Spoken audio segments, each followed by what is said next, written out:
नमस्कार दोस्तों, मैं हूं आपका अपना डॉक्टर अशोक कुमार, सेवानिवृत्त वैज्ञानिक, लुवास अर्थात हरियाणा कृषि विश्वविद्यालय हिसार, संस्थापक एवं संचालक, भारतवर्ष की नंबर 1 मशरूम स्पॉन प्रयोगशाला, Snow View mushroom lab and training centre, 1064 Gandhi आश्रम, नरेला, दिल्ली 110040।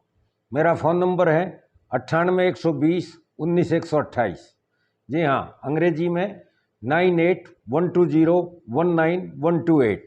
तो दोस्तों, जैसा कि आप जानते हैं, आपकी मशरूम उत्पादन के लिए श्रृंखला जो चली हुई है, हमारा आज का जो टॉपिक है, जो विषय है, वो है कि बटन मशरूम कंपोस्ट बनाते समय ये गलतियां भूल कर भी ना करें।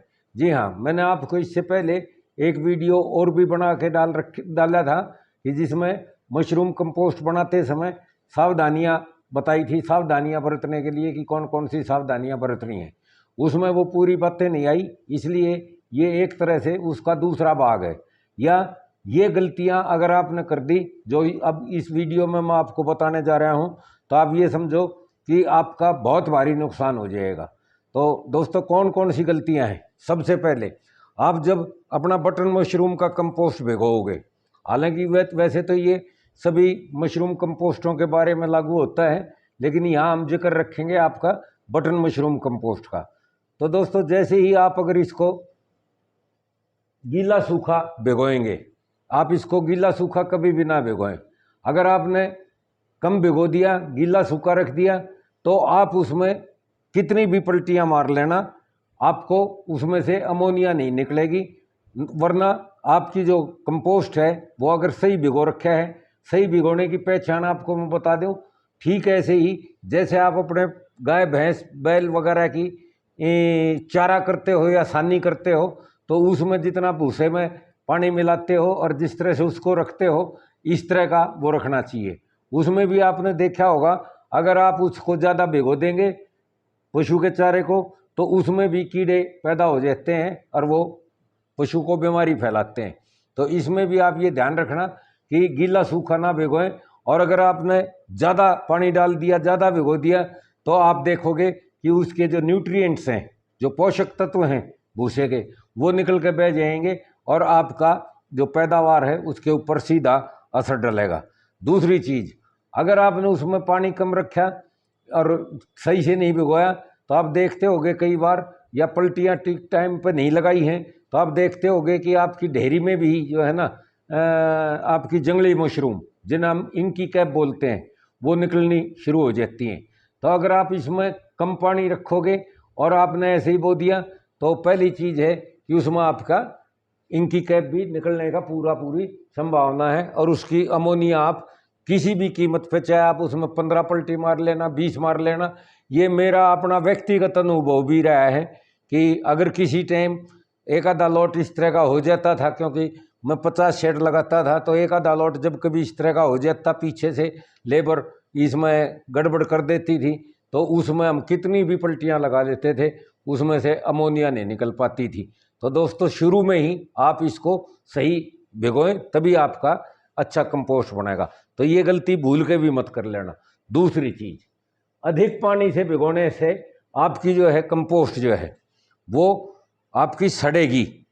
कंपोस्ट बनने के बजाय या गलने के बजाय आप उसको सड़ा देंगे और सड़ेगी। तो मैंने आपको एक वीडियो में भी बता रखा था कि जब आपकी कंपोस्ट गलेगी नहीं और सड़ेगी, तो आप ये समझ लो कि आपकी वो कंपोस्ट मृत कंपोस्ट है, डेड कंपोस्ट है। और मृत उसमें से कभी जो है ना कोई जीव पैदा नहीं होता, उसमें हमेशा जो है सड़ने के टाइम पे उसमें कीड़े ही पैदा होंगे दूसरे। तो दोस्तों, कभी भी जो है आप इसे अधिक पानी से मत भिगोना, अन्यथा आपकी जो है वो सड़ेगी। और दूसरी चीज़, जो फायर फैंग कंडीशन, जो सफ़ेदी उसमें आनी चाहिए आपकी मशरूम कंपोस्ट बनते समय, बटन मशरूम कंपोस्ट बनते समय, उसमें वो फायर फैंग की कंडीशन, मतलब सफ़ेदी उसमें कम आएगी, नहीं आएगी, नहीं के बराबर भी हो सकती है। तो फायर फैंग कंडीशन या सफ़ेदी उसमें बढ़नी बहुत ज़रूरी है। इसके लिए आप उसमें सही पानी रखें। अगर अधिक पानी रखेंगे तो आपके उसमें गड़बड़ हो जाएगी। अब तीसरा, सूखा या कम पानी होने से उसमें एक और आपके साथ प्रॉब्लम आएगी कि आपका जो है स्पॉन उसमें नहीं चलेगा। सपोज करो आपका कंपोस्ट वो थोड़ा सूखा है, उसमें पानी की मात्रा कम है, क्योंकि हमने जो पानी की मात्रा बता रखी है उसमें ये बता रखी है कि आप उसको कंपोस्ट को लो हैं और इस तरह से दबाओ, तो यहाँ पे आपकी एक आधी बूंद चमकनी चाहिए। आप समझ रहे हो कि बूंद नहीं चमक रही है, आपका सूखा है, डालते ही वो कंपोस्ट नीचे आपका ऐसा भुरभुरा होकर फैल जाता है। तो इसका मतलब उसमें आपके पूरी मात्रा में जिसमें नमी होनी चाहिए उस मात्रा में नमी उसमें नहीं है। और जब नमी नहीं होगी तो दोस्तों ठीक वैसा ही हाल होगा जैसा आदमी में गर्मियों में बीमार होने के बाद कई बार डिहाइड्रेशन हो जाता है बहुत तेज गर्मी लगने से। तो उसमें क्या होता है कि शरीर में पानी की कमी हो जाती है। तो जब आप डॉक्टर के पास जाते हो तो वो क्या करते हैं, आपको ग्लूकोज चढ़ाते हैं। तो इसमें भी इसी तरह से है, अगर आपका कंपोस्ट सूखा रह जाता है और आपने उसमें बीज मिला दिया तो आपका जो स्पॉन है, जो बीज है मशरूम का, वो उसमें पड़ते ही और उसमें का जो पानी है, बीज का जो स्पॉन का जो पानी है वो कंपोस्ट खींच लेगा और उसमें डिहाइड्रेशन हो जाएगी, उसमें पानी की कमी हो जाएगी स्पॉन में और वो मृत हो जाएगा। तो हो सकता है कि ऐसी स्थिति में आप जब हमें उलाना दोगे, वो करोगे, तो हम आपसे पूछ के आपको कहेंगे कि आप इसमें इस तरह से ये इतना पानी लो, इतना ये बावास्टिन मिलाओ, इतनी फॉर्मलिन मिलाओ, उसके ऊपर छिड़काव करो, एक दिन रोको और उसके बाद आपको उसमें हम दोबारा से बीज मिलाने के लिए कहेंगे। तो दोबारा बीज मिलाते समय आपको आर्थिक हानि तो होगी और उसकी तासीर भी बिगड़ने का काफ़ी खतरा हो जाता है। तो दोस्तों ऐसी गलती कभी ना करना कि उसमें आपका पानी कम रह जाए और स्पॉन उसमें चले ही ना। अब चौथी बात, अधिक पानी होने से इंकी कैप तथा अन्य बीमारियां जैसे white plaster, brown plaster mould, green mould है इत्यादि आती है तथा आपका स्पॉन सड़ भी जाएगा। जैसे आप देखते होंगे कि अगर आपने पानी ज़्यादा डाल दिया तो उसमें इंकी कैप का मतलब समझते हो ना, जैसी आपकी जंगली खुम्बी जो होती हैं उनको इंकी कैप बोलते हैं मशरूम की भाषा में। तो वो आपकी आएंगी और वो उन्हें आप उखाड़ के जब आप हमें कहोगे तो हम आपको कहेंगे कि इन्हें जड़ से उखाड़ो और इन्हें इकट्ठी करके उसमें आप बाहर उसको फेंको।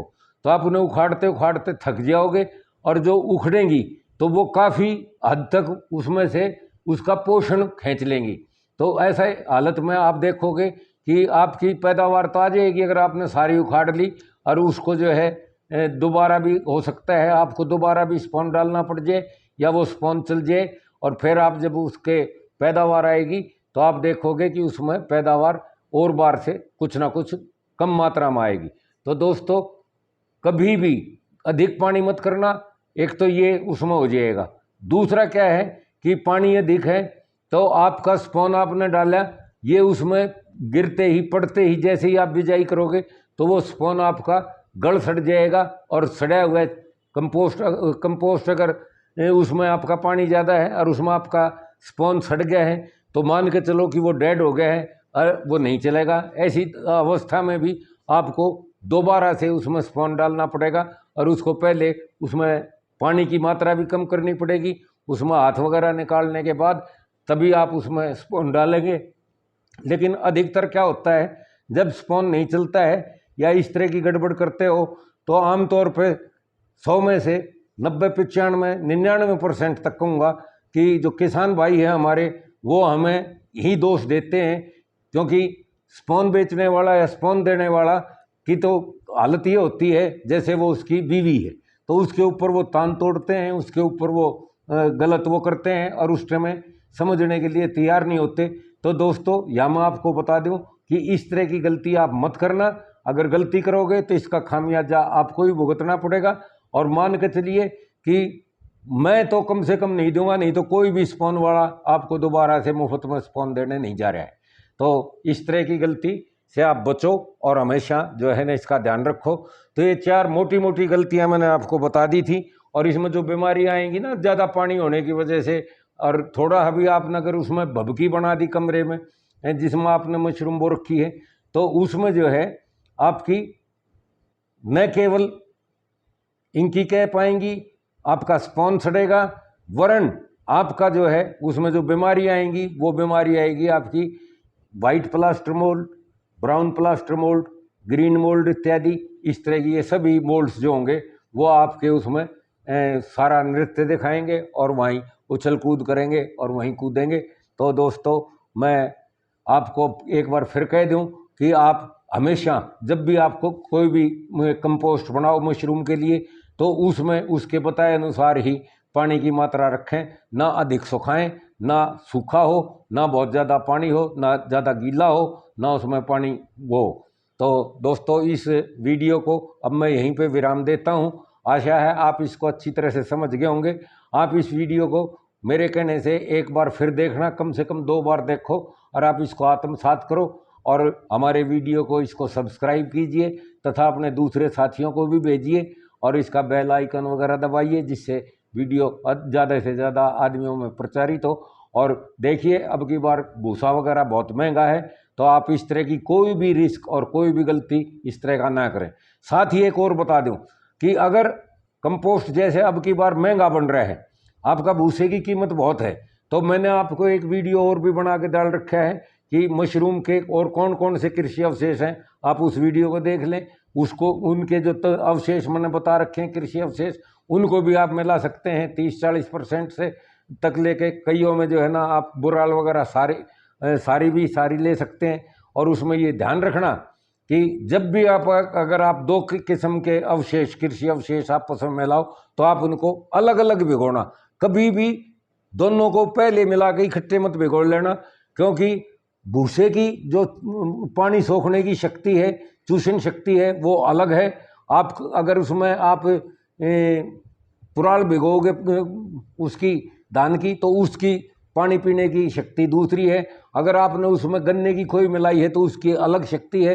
तो आप जो जो अवशेष उसमें मिलाओ उनको पहले अलग अलग भिगो, अच्छी तरह से भिगो के, और फिर कम से कम 2 से 3 दिन के बाद जब आप उसमें वो करोगे 72 घंटे बाद, तो आप फिर उसको आपस में मिला लो और उसमें जो है अपना मटेरियल डाल के और आप उसको अच्छी तरह से कंपोस्ट बना सकते हो। तो दोस्तों इस वीडियो को मैं यहीं विराम देता हूं। तो एक बार आप फिर अगर आपको किसी किस्म का कोई शक शुबा है आप मेरे से पूछ लेना, कोई दिक्कत नहीं है। मेरे सेंटर्स पे जाओ, बरेली जाइए, खागा जाइए, वहाँ से भी वो आपको बता देंगे, कोई ऐसी दिक्कत नहीं। लेकिन कृपया कोई गलती ना करें। तो दोस्तों ओके, टाटा, बाय बाय। एक बार नंबर मैं आपको फिर बता देता हूँ। मेरा नंबर है 98 120 19 128 9812019128। तो दोस्तों snowy mushroom lab and training centre को आप हमेशा याद रखें। अच्छे स्पॉन के लिए हमारे यहाँ स्पॉन बुक कराएं और हैप्पी मशरूमिंग, अच्छा मशरूम पैदा करो, कम से कम खर्चा हो, अधिक से अधिक पैदावार हो, जब भी आप बच सकते हैं। ओके बेटे, टाटा, बाय बाय, नमस्कार, जय हिंद।